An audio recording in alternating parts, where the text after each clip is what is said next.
There's been a lot of interest just recently in the term legal tender, and more specifically, a misunderstanding as to what it really means. I believe this to be because it's been used for many years synonymously with the term cash or money, and along with another misconception that a shop cannot refuse your cash or money, or more specifically legal tender, when you're buying an item or when you're trying to settle a civil dispute. So in this video, I hope to address and clear up any misunderstandings as to what legal tender really is, what it means, and more importantly, what it doesn't mean. So welcome back. I'm the Black Belt Barrister helping you to understand law. In this video, legal tender. So as I said, many people think legal tender is a term that you can go into a shop and say, this is legal tender, and produce a 5 or a 10 or a 20 or a £50 note or coins or anything else that bears some symbol of the realm on it and say, this is legal tender, you must accept it. So let's deal with the first misconception first. The first misconception is that a shop must take any form of payment that you offer in exchange for their goods. This is fundamentally not true. A shop can refuse any form of payment that it chooses. A shop can insist on card payment only. And if you choose to pay another way and the shop accepts it, then that's fine, but only if they accept such payment. Many people have asked the same question about going onto a petrol forecourt, filling up your car and then insisting that you pay with a certain form of payment. The shop can refuse that.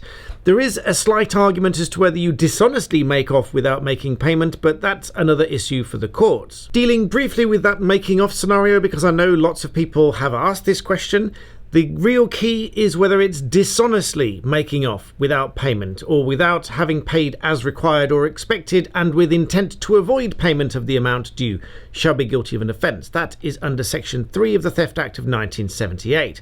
But one such example that I've highlighted before is where somebody knows that the shop will not accept a certain form of payment and yet tries to use it anyway.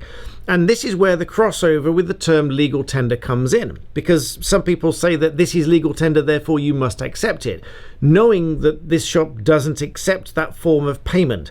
That, in my view, may very well cross the threshold of being dishonest, because they knew in advance that the shop doesn't accept that form of payment, but they knew that payment is required on the spot, because Section 3 of the Theft Act 78, making off without payment, is where a person knowing that payment on the spot for any goods supplied or service done is required or expected of him, dishonestly makes off without having paid as required or expected and with intent to avoid payment of the amount due, is guilty of an offence. So as I said, just to recap, if somebody knows that a certain form of payment is not accepted and that's what they try to insist on using and then say, well, I can't pay you because you refuse to accept it, but if they knew that beforehand, in my view, that could well make it dishonest. But as I say, that's a matter for the courts. Coming back to the principle that scenario seems to rely on sometimes is this principle of legal tender. Legal tender only really has any relevance in two possible ways. One is if you are sued and there's a judgment against you and you try to pay them and settle that debt with a form of legal tender, they must accept it. And the second way is in advance of them making the claim against you, if you know that they're going to make the claim against you, you can make what's known as a tender before action or tender before claim, which is you are tendering money, legal tender, into court as a defence in advance of the claim being made against you. So a tender before action, this is your defence of tender before action. If you know that someone is going to make a claim against you, if you pay legal tender into the court account, then if they make a claim against you, your immediate defence is that you've already settled the amount that they claim is owing.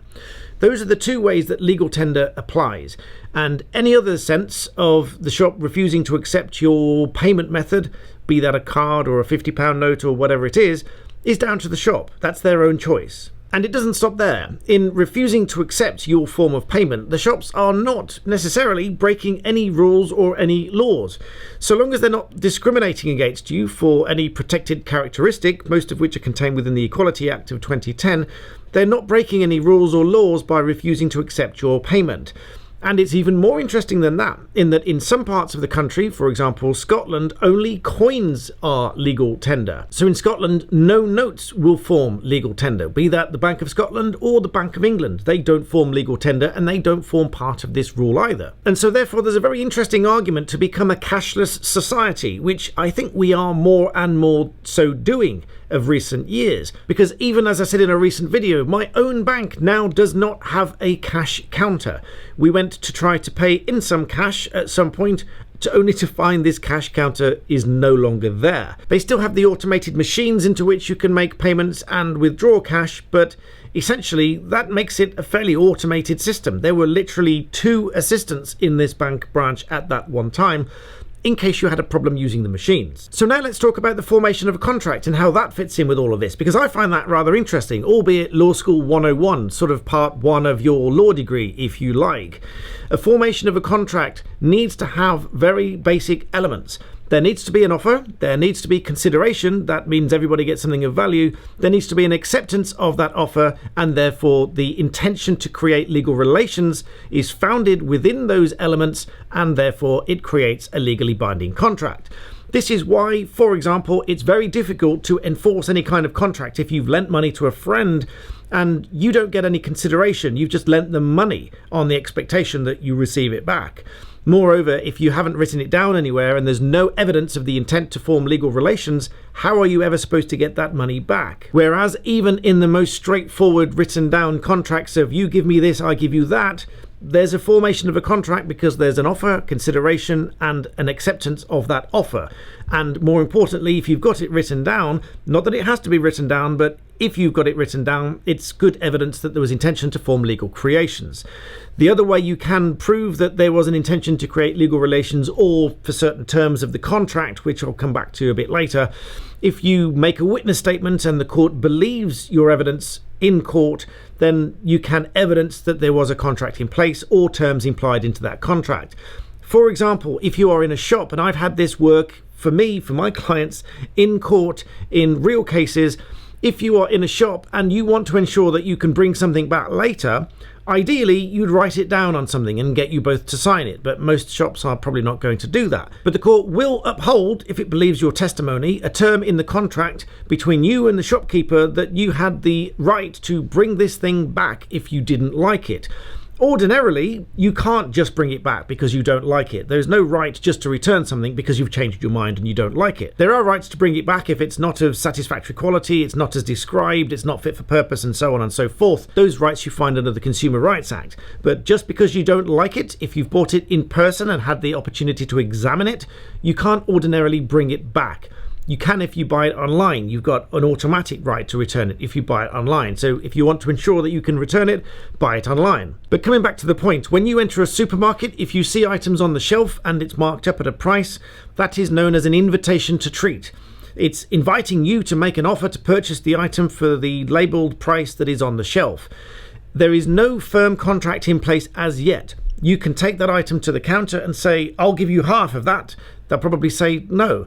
But I've personally had success in a major retailer with a fairly expensive piece of white goods saying, I don't want to pay that price. I will pay £100 less or £200 less. Most shops will probably say no. But on that occasion, they said, well, okay then. And they accepted it. They accepted a lower price than that was marked on the shelf. So there was an invitation to treat. My offer was lower than their invitation to treat.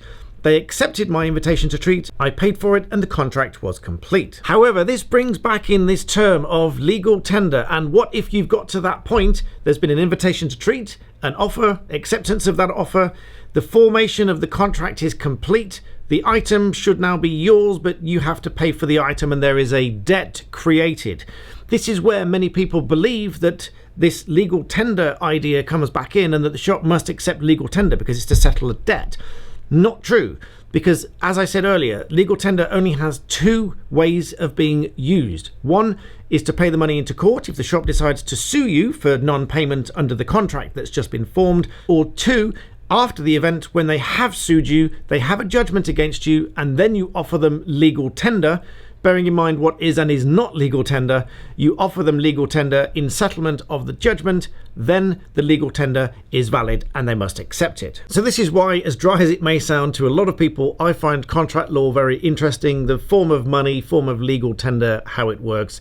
I find the terms of contracts very interesting, and I find analysing contracts, what did the parties mean, with whether the court will imply a meaning or an interpretation into a contract that isn't really clear. For example, if it's a business and a consumer, if it's not clear, the court will usually imply that which is more favourable to the consumer, because that's what the consumer law says. If it's two businesses, on the other hand, the court's generally slow to imply a meaning that isn't otherwise clear. It will generally go with the most straightforward, most logical meaning that the court believes the parties intended at the outset. I'm sure there's 1,000 questions. I look forward to reading them in the comment section below. Please do like this video and subscribe, because that helps my channel grow. And I want to help 1 million people to understand law. I want to demystify it. I want to help you to understand it, help solve your problems. I really appreciate all of the emails you guys send to me when you say you've watched my videos, even though they're not legal advice, but you've watched my videos and it's helped you to win a case in court. I love receiving those emails. I love reading them even more. So keep watching, keep sharing, and I'll see you next time.